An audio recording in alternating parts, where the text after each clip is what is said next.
I was raised in a Christendom family and didn't really have a personal faith at all until somebody invited me when I was 16 years old to a Bible study in the home. And here's a shout out for Campus Crusade or Crew. This guy came to a person's house in our church, and there were 8 of us. We'd come there and he would just tell us about the Bible. But after 8 weeks, he said, "How come you're not inviting your friends?" He assumed that you always would invite your friends. And I said, well, that we have a good thing going here. We all get along. Why would we want to invite somebody else who might not be nice, some weirdo or something? Because we're all cool people. And we were cheerleaders and basketball players and everything. So he said, well, don't you know what it means to be a Christian? And I said, sure. You're born in a Christian family and you go to church and, he says, oh, you think if you're born in a garage, you're a car? And all of a sudden I thought, I'm going to have to rethink this thing. But anyway, he challenged me that Jesus brought a question to everybody. And that question is, will you follow me or not? And I'd never answered that question. So that night I answered that question that completely redirected my life. And it led to making a decision about college based on, are there Christian fellowships there? I got a soccer scholarship, but I didn't want to go someplace where I wouldn't get a good Christian fellowship. And they had great intervarsity group there at Chapel Hill.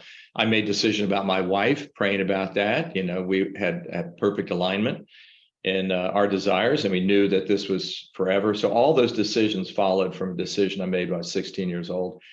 Make a long story short, I went on InterVarsity staff after attending Urbana, and we signed the card and felt that God was calling us overseas. I don't think I'd ever met a missionary before I went to Urbana at the age of 22, actually 23, because I was out of college. And then I met missionaries, and I thought, oh my gosh, what am I doing? I'm sitting around here. I've got like 8 or 10 Bibles on my shelf, and there are people who've never seen the Bible, never heard about Jesus. God's got to be able to use me somewhere. And so we prepared by going on InterVarsity staff, and then going to Gordon-Conwell Theological Seminary, where I did an MDiv, and then went to Princeton, where I did a PhD in early Asian Christianity, and then taught for 8 years in Singapore. Taught Asian Christianity. That was my focus. So my specialty is Asian Christianity from really the first century up till last week is what I teach.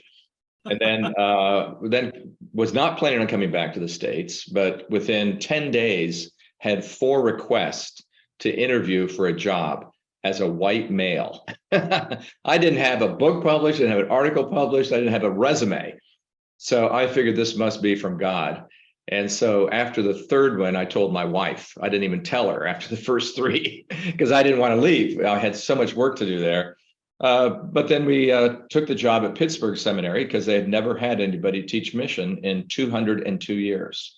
So I said, this is a place where they need somebody to teach mission. And I was there for a lot longer than I thought. And then the dean's job at the Fuller's School of Intercultural Studies was a great time for me to grow as a leader and to inspire faculty to write books. That was one of my main things. And you have one of the book series there, I think, in your shelf behind you. Yeah. But 2 different series we started, and it was a great experience, very productive time for us. And then when I was thinking about retiring, I got the call at Gordon-Conwell. I said, oh, shoot, let's go ahead and work another 10 years or so. So I've been here 4 years and in the midst of a pivot. But in that time of all that travel and teaching, God has given me opportunities to research and write in areas I never thought I would write about before. I have 1 wife, 4 kids, and 12 grandkids. 6 boys, 6 girls. We try to make it even, It's if you're into Hebraic structures, it's like, A prime, B prime. So you get where I'm going. And we also have, that would be a soccer team with 1 substitute.